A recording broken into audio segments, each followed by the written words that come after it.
कि आपका भी कहीं अपमान हो रहा हो और अपनों से अपमान हो रहा हो, तो आपको जवाब देने की जरूरत नहीं है। जो तुम्हारे रास्ते में कांटा बो रहा है, बोने दो, तुम ना बुरा सोचो। चलो, यदि दक्ष ने अपमान किया, चलो मैं सिंपल भाषा में समझाऊं, आप लोगों ने माना कि मुझे गाली दी और मैंने भी आपको गाली दे दी, तो आप में और मुझ में अंतर क्या रहा? कुत्ते ने आपको काटा और आपने भी कुत्ते को काट लिया, तो फिर बताओ कौन कुत्ता, वो कुत्ता कि तुम कुत्ता? बोलो मेरी मां। सास ने आपको गाली दी और आपने भी सास को गाली दी, तो बताओ तुम दोनों में समझदार हम किसे माने? मैया कह दो ना मेरी मां। सास ने भी गाली दी और बहू ने भी गाली दी, इन दोनों में समझदार कौन, आप बताओ? बोलो मेरी मां, कौन? सास समझदार है? ये मैया कह रही है सास समझदार है।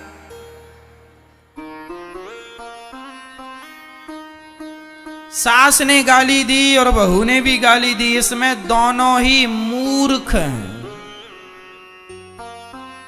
समझदार वो कहलाते हैं जो एक गाली दे और दूसरा चुप रहे, तो जो चुप है वो समझदार है।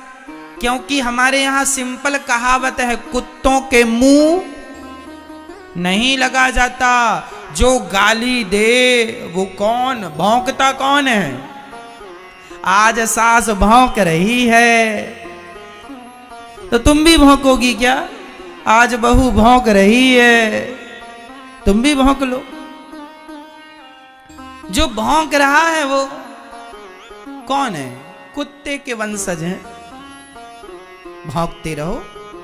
अभी तो एक भौंक रहा था, सास ने किया भौं तो बहू ने भी भौं भौं, लो चालू हो गया महाभारत। कौन समझदार इन दोनों में?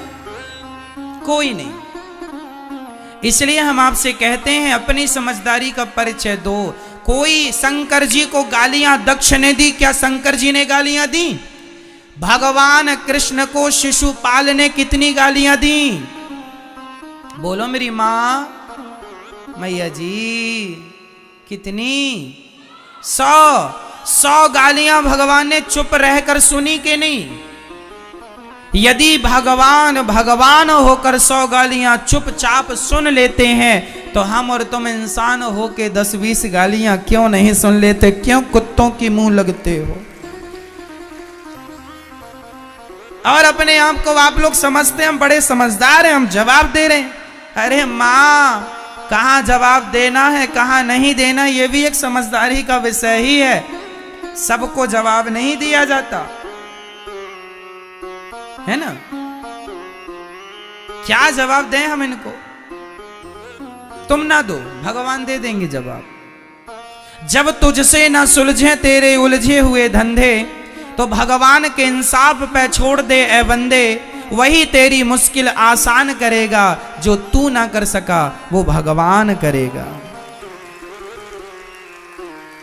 छोड़ दो उस पर, सबका उत्तर देना जरूरी नहीं होता। शंकर जी को गालियां मिली, शंकर जी ने कोई उत्तर नहीं दिया। भगवान कृष्ण को गालियां मिली शिशुपाल के द्वारा, कोई उत्तर नहीं दिया। 100 गालियां हुई, सिर काट दिया। आप भी जवाब ना दिया करो। सास बोलती है, बोल, उसका स्वभाव है बेचारी का, बोल रही है। सुनने की आदत, सुनने का अभ्यास करो, ज्यादा से ज्यादा सुनो। और सुनो, अपना अपमान भी सहना सीखो। तितिक्षवः कारुणिकाः सुहृदः सर्वदेहिनां अजात शत्रवः शांता साधवः साधुभूषणा। वही व्यक्ति समझदार है, वही व्यक्ति सफल है जिसके अंदर सहनशीलता ज्यादा है। सह लो। यदि पाकिस्तान हमारा अपमान करे तो बिल्कुल ना सहो, पर तुम्हारे अपने ही तुम्हारा अपमान करें तो कोई बात नहीं, अपने हैं, माफ करते चलो। इनसे क्या झगड़ा करना। आपका भाई आपका अपमान कर रहा, माना कि माना कि आपका सगा भाई आपका अपमान कर रहा है, तो क्या लड़ोगे उससे? तुम्हारी तो भाई है, इसलिए उसे उसकी तरफ ना देखो। पागल हो गया है, दिमाग खराब है, कुत्ता सवार है इसके ऊपर, भौंकने दो। कहां इससे मुंह लगा रहे हो? क्योंकि वो मेरे भाई ही तो है। अपनों से ना जिद पालो, अपने से ना लड़ो। हाँ, कोई आतंकवादी है, कोई दूसरा है, तो उससे लड़ जाओ, जीतो। किसे जवाब देना है, किसे जवाब नहीं देना, यह भी विवेक का विषय है। आप लोग जिसे जवाब देना होता है उसे तो देते नहीं है, और जिसे जवाब नहीं देना उससे लड़ते हैं। ये लड़कियां अपने भाई से लड़ बैठती हैं, लेकिन उसी लड़की को कोई सड़क में कोई परेशान कर दे, कोई लड़का, तो भाग के रोती रोती आ जाती है, मम्मी मम्मी उसने परेशान किया। अपने भाई को तो जड़ देती थी दो चार, उसे क्यों नहीं जड़ दिया?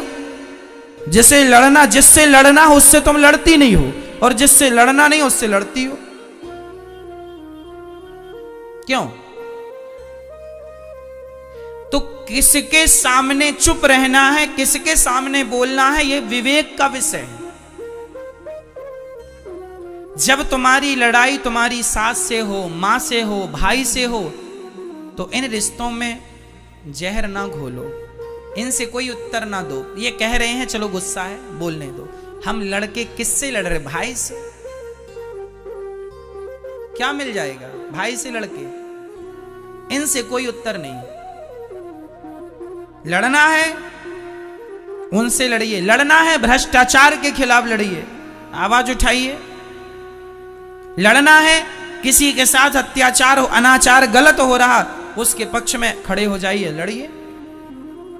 लेकिन आजकल लोगों को कोई काम नहीं, अपने भाई से लड़ते हैं, अपनी सास से। चलो अब खा लिया, पेट भर गया, चलो अब बहू आओ जरा लड़ लें तुमसे हम, आओ दो दो हाथ की हो जाए। लो चल रही है घर में तू तू मैं तू तू मैं चल रही। और इससे भी बच गए तो आज भारत में जातवाद का जहर घोल के लड़ रहे हैं। मैं ब्राह्मण, मैं क्षत्रिय, मैं वैश्य, मैं शूद्र, लो भाई आपस में लड़ो, अब तुम्हारा अन्न कैसे पचे, लड़ो आपस में। लड़ रहे हैं, बुद्धि भ्रष्ट कर रहे हैं। अरे तुम्हारी यूं ही लड़ाइयों का फायदा अंग्रेजों ने, मुगलों ने खूब उठाया है। तुम्हारी आपस की लड़ाइयों का फायदा उठाया। कई 100 साल तक तुम भारतवासियों पर, हम पर राज्य किया इन लोगों ने, केवल इसलिए कि हम लोग केवल लड़ना जानते हैं। हम लोग संगठित रहना तो जानते नहीं कि चारों लोग एक साथ रहें, ब्राह्मण, क्षत्रिय, वैश्य और शूद्र। हम लोग लड़ते हैं जातवाद का जहर घोल करके। एक दूसरे से लड़ जाते हैं।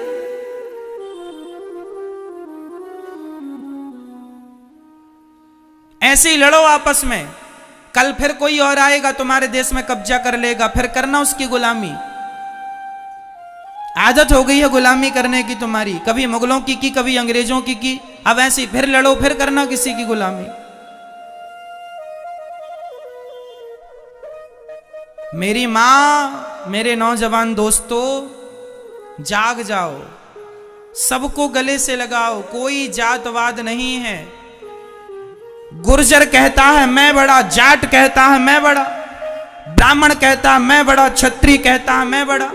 वो फलाने गुर्जर और जाट आपस में लड़ जाते हैं। क्यों लड़ती हो? तुम दो थोड़ी हो, तुम एक हो। क्षत्रिय और वैश्य आपस में लड़ जाते हैं, तुम दो हो क्या? अरे ऐसे ही लड़ते रहोगे तो कैसे काम बनेगा? आज बहुत सारे मुसलमान लोग ना हिंदुओं के नाम की फेसबुक में आईडी बना लेते हैं और वो जाट बन गए, अपने आप को जाट बन के गुर्जर को गाली दे दी, एक ने गुर्जर बन के जाट को गाली दे दी। वो है मुसलमान और लड़ा रहे हैं हम सबको, लो आप और हम लड़ रहे हैं अज्ञानवश। खूब ऐसा चलता है। क्षत्रिय लोग ब्राह्मणों को गाली दे देते हैं, ब्राह्मण लोग क्षत्रियों को गाली देते हैं। गाली ना हम तुम्हें देते हैं ना तुम हमें देते हो। तीसरा ही मंथरा, कैकेयी और दशरथ जी में कोई भेद नहीं था, भेद पैदा करने वाली ये मंथरा है। उसी तरह आज भी समाज में कुछ लोग भेद पैदा करने वाले हैं। ऐसे लोगों से अपने आप को बचा के रखना है और आप संगठित रहिएगा। रामचरितमानस में लिखा है, जहां सुमति तहां संपत्ति नाना, जहां कुमति तहां विपत्ति निदाना। जहां संगठन है वहां सब प्रकार की खुशहाली है। जहां झगड़ा है, यदि आपस में हम बिखर गए, ये चार उंगलियां अलग अलग हैं, चारों एक हो जाएंगी, मुट्ठी हो जाएगा, एक मार दो दांत टूट जाएंगे, वो चारों अलग अलग रहेंगी तो कुछ नहीं कर पाओगे आप। इसलिए संगठित। झाड़ू एक होती है ना, कचरे को साफ करती है, पर वही झाड़ू बिखर जाए तो स्वयं कचरा बन जाती है। यदि बिखर गए तो कचरे हो जाओगे। इसलिए मेरी मां, संगठित रहना। बच्चों को कहना आपस में लड़ाई ना किया करें, भेदभाव मिटा दो। ब्राह्मण क्षत्रिय वैश्य शूद्र हिंदू हम एक हैं। बटो मत, बट जाओगे तो अस्तित्व खतरे में पड़ जाएगा। सब जरूरी है, ज्ञान जरूरी है, विज्ञान जरूरी है, भक्ति जरूरी है, सब जरूरी है, संगठन भी जरूरी है। हम संगठित रहें। हम चार भाई हैं, एक बाप की संतान हैं। बताओ ब्राह्मण का पिता कौन? ब्राह्मण का पिता कौन? ब्राह्मणोस्य मुखमासीद बाहु राजन्यः कृतः ऊरु तदस्य जदवैश्यः पदभ्यांगुं शूद्रो अजायत। वेद मंत्र है ये। वेद में लिखा है भगवान नारायण के मुख से ब्राह्मण का जन्म हुआ, भगवान नारायण की भुजाओं से क्षत्रिय का जन्म हुआ, भगवान नारायण की जंघा से वैश्य का जन्म हुआ और भगवान नारायण के चरणों से शूद्र का जन्म हुआ। तो चारों के पिता एक ही हुए कि नहीं? पिता कौन है? नारायण। भगवान नारायण से ही ब्राह्मण क्षत्रिय वैश्य और शूद्र का जन्म हुआ। जब हम एक ही बाप की संतान हैं तो फिर झगड़ा किस बात का है? हम तो चारों एक ही हुए। गुण कर्म विभागशः, केवल आदमी के गुण कर्म के कारण विभाग हो गए। भगवान ने कह दिया एक पिता के विपुल कुमारा, एक बाप की चार संतानें थी, एक बेटा जरा ज्ञानी था तो बेटे का नाम रख दिया ब्राह्मण। क्या नाम रखा? ये ब्राह्मण है। एक बेटा ज्यादा युद्ध कौशल था, युद्ध में कुशल था, नाम रख दिया क्षत्रिय।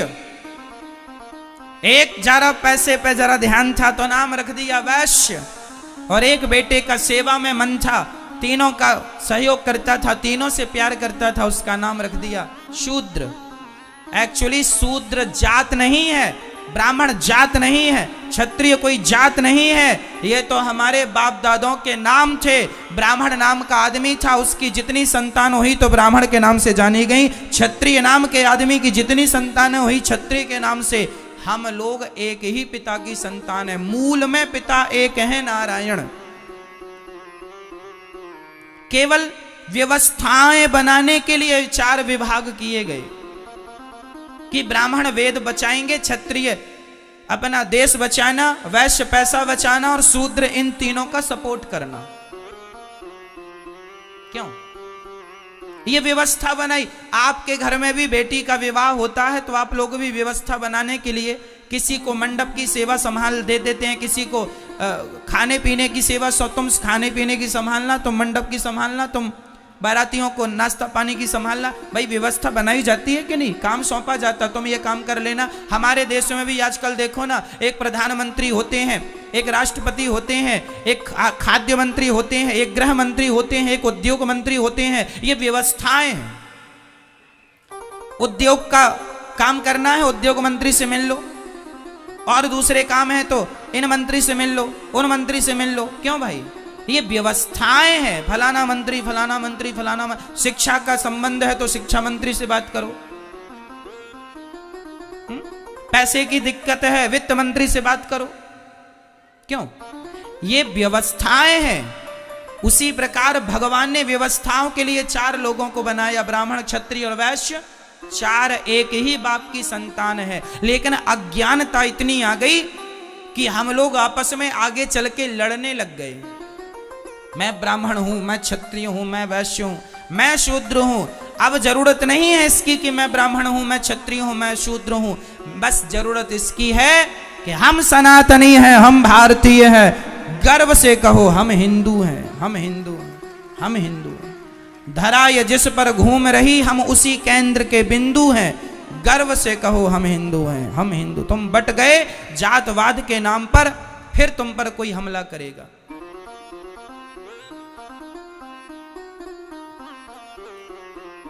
आज क्रिश्चियन लोग गांव-गांव में जाके हिंदुओं के गांव को धर्म परिवर्तन करा रहे हैं, और हिंदुओं के गांव को जो कम पढ़े लिखे लोग थे उनको क्रिश्चियन बना रहे हैं। तुम ऐसे ही अपनी अकड़ में रहे आना कि मैं ब्राह्मण हूं, मैं क्षत्रिय हूं, मैं वैश्य हूं, मैं शूद्र हूं। आगे चल के सारे हिंदू क्रिश्चियन बन रहे हैं। क्रिश्चियनों की एक बहुत बड़ी साजिश चल रही है। फिर क्या होगा जब सब लोग वही बन जाएंगे? कौन होगा तुम्हारी पक्ष की बात रखने वाला? कौन होगा तुम्हारा पक्ष लेने वाला? सेना भी बड़ी होनी चाहिए, संगठन में बहुत बड़ी ताकत होती है। ये बातें हल्के में ना लेना, नहीं कल को आने वाली पीढ़ी तुम्हें गाली देगी कि तुमने क्या किया। अरे अपने हिंदुओं को बचा लेते कम से कम। अरे समय निकाला करो और अपने उन गरीब लोगों के पास जाकर बैठा करो जिन्हें 2 किलो आटा की जरूरत है, 1 किलो दाल की जरूरत है। जरा सा समाज में सेवा करो, सहयोग करो, सबको भूखे को भोजन कराओ। क्रिश्चियन लोग पैसे दे दे के धर्म परिवर्तन करा रहे हैं, हाँ या ना?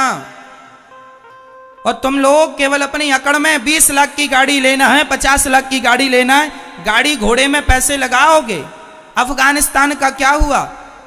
कब्जा कर लिया आतंकवादियों ने, सबकी जमीन जायदाद गाड़ी घोड़ा रखी रह गई। यदि तुम आपस में बढ़ जाओगे तुम्हारे ऊपर भी ऐसी कोई आके कब्जा कर लेगा, फिर भागते फिरना।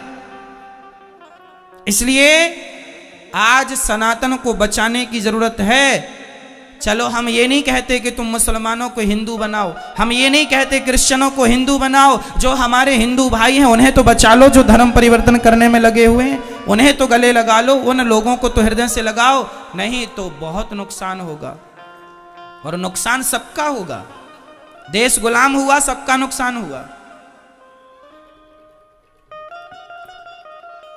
सब लोग अपने अपने धर्म का प्रचार करते हैं। हिंदू लोगों को अपने धर्म की कोई नहीं पड़ी, कोई नहीं करता प्रचार, कोई नहीं बात करता धर्म की, कोई नहीं बात करता सनातन की, कोई नहीं बात करता राम और कृष्ण की।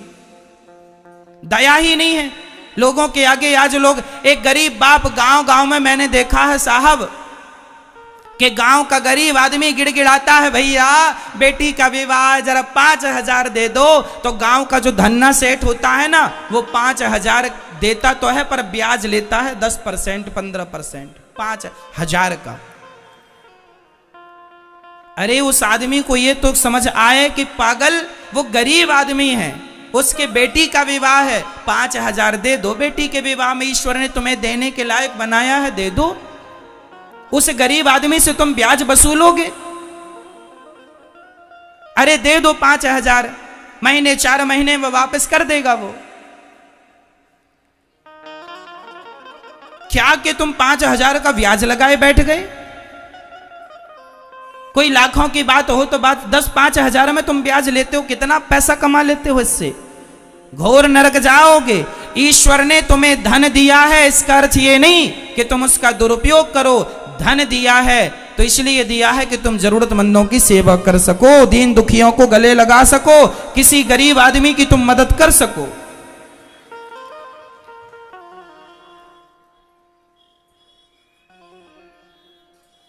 जीवन में ईश्वर ने दिया है, परोपकार करना चाहिए, घटता नहीं है। याद रखना, लिख के रखना, दान करे धन ना घटे, लिखा है ये। बोलो, दान करे धन ना घटे, जो सहाय रघुवीर, पंछी के पीर, घटे न सरिता नीर। प्यासे को पानी पिलाने से नदी का पानी कम नहीं होता, दूसरों को फल खिलाने से वृक्षों के फल कम नहीं होते, और किसी की सेवा करने से धन कम नहीं होता। धन बढ़ता है, दान करने से बढ़ता है, पुण्य करने से। लेकिन आज का आदमी, मैं देखता हूं कि आज समाज में गरीब लोगों का अमीर लोग बहुत शोषण करते हैं, जरूरत से ज्यादा बहुत शोषण होता है। मैं निवेदन करूंगा, इसलिए मैं आप लोगों से कहा करता हूं, अपनी गरीबी खुद मिटाना शुरू करो, सेल्फ डिपेंड बनो, आत्मनिर्भर बनो, मेहनत करो। मेहनत करोगे तो गरीबी तुम्हारा पीछा छोड़ देगी सदा सदा के लिए। मेहनत करो, तुम सब कर सकते हो। खड़े हो जाओ और देश की गरीबी तब दूर होगी जब 135 करोड़ लोगों की गरीबी दूर हो जाएगी। प्रत्येक व्यक्ति अपनी अपनी गरीबी दूर कर ले, अपने आप मेरे देश की गरीबी दूर हो जाएगी। सोने की जरूरत नहीं है मेरी मां। धर्म का प्रचार किया करो, कह दो लोगों से बाद में लड़ लेना, अभी संगठित रहो, लड़ने की जरूरत नहीं है। यदि हम आपस में लड़ बैठेंगे तो देश को कौन संभालेगा? कोई भी बाहर वाला अपने घर से हमें निकालेगा। दीवानों जरा होश करो, मेरे देश प्रेमियों। बताओ अंग्रेज कब भागे भारत से? 15 अगस्त 1947 को अंग्रेज लोग भाग के गए। क्यों भागे? क्यों भागे मुझे बताओ। इसलिए भागे क्योंकि मेरा पूरा भारत संगठित हो गया था, डर के मारे अंग्रेज भाग गए। यदि पहले 100 साल पहले यदि संगठित हो जाता तो ये अंग्रेज लोग 100 साल पहले भाग जाते। लेकिन तुमने संगठन करने में, संगठित होने में कई 100 साल लगा दिए, कई 100 साल लगा दिए संगठित होने में। और संगठित जिस दिन हो गए भाग गए कि नहीं अंग्रेज? हाँ या ना?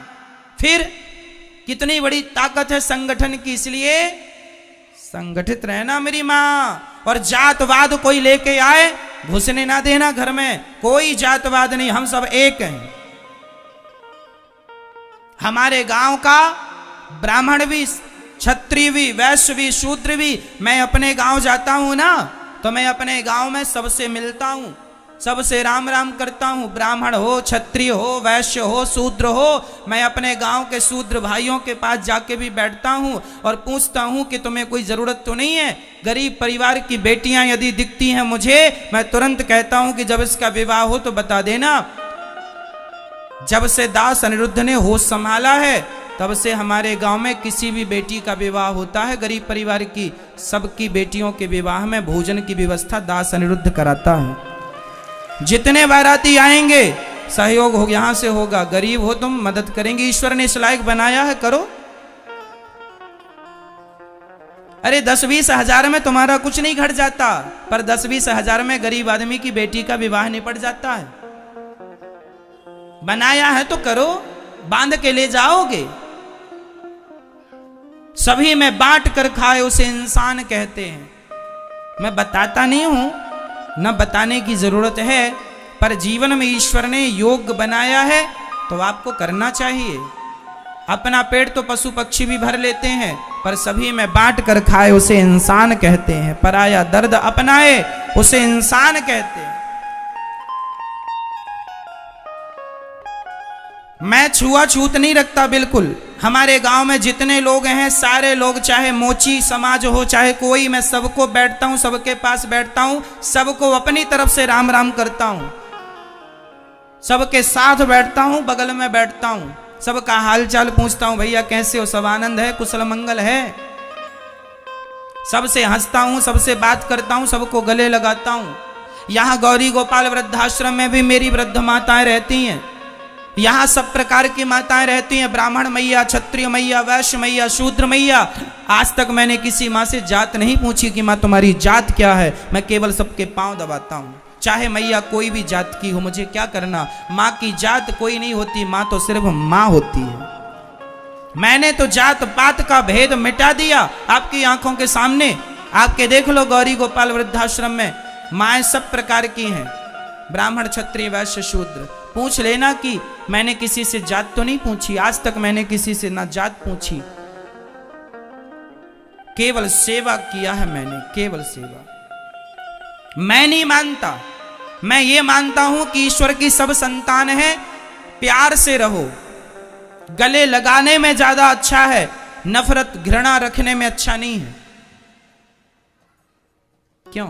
मैं आपसे प्यार करूं तो ज्यादा अच्छा होगा कि मैं आपसे नफरत करने लग जाऊं तो ज्यादा अच्छा होगा? यदि छुआछूत भेदभाव होता तो राम जी शबरी के बेर क्यों खाते?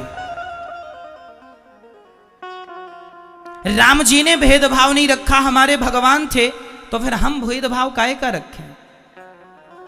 ना जी, सबको गले लगाने में क्या मैं छोटा हो जाऊंगा? आप अपने नगर के गरीब लोगों को गले लगा लोगे, प्यार से बैठ के दो बातें कर लोगे, इससे आप छोटे हो जाओगे? तो क्यों नहीं लगाते गले, क्यों नहीं प्यार करते सबको? आज भारत में ऐसी मानसिकता है कि कुछ लोग ऐसे हैं कि यदि किसी को छू लेते हैं ना तो वो कहते तुम्हें छू लिया अब नहाएंगे। गलत है ये। क्या माता सबरी को छूकर राम जी नहाए थे? फिर इतना अहंकार किस बात का भैया? कहां से ले आई है ज्ञान उल्टा? हमारे वेद पुराणों में तो ऐसा कुछ नहीं है। हमारे वेद पुराणों में लिखा है प्रेम करो, राम ही, सुनो क्या लिखा है, राम ही केवल प्रेम प्यारा। मैं उदाहरण देके फिर बोल रहा हूं, क्या हमारे रैदास भक्त मोची नहीं थे? जात के मोची थे, जूता सिलते थे, लेकिन उनके पास सभी लोग जाते थे, उन्हें प्रणाम करते थे, उनका आदर करते थे। हम ये कहना चाहते हैं कि जिसके अंदर भक्ति है, जिसके अंदर योग्यता है, उसको आप प्रणाम करने में कोई बुराई नहीं है। बाकी सबको गले लगाएं, गले लगाने में भी कोई बुराई नहीं है। राह में आए जो दीन दुखी, सबको गले से लगाते चलो। प्रेम की गंगा मिटा दो ये जहर, बहुत बड़ा नुकसान हो जाएगा मेरे देश का यदि ये जहर बना रहा तो।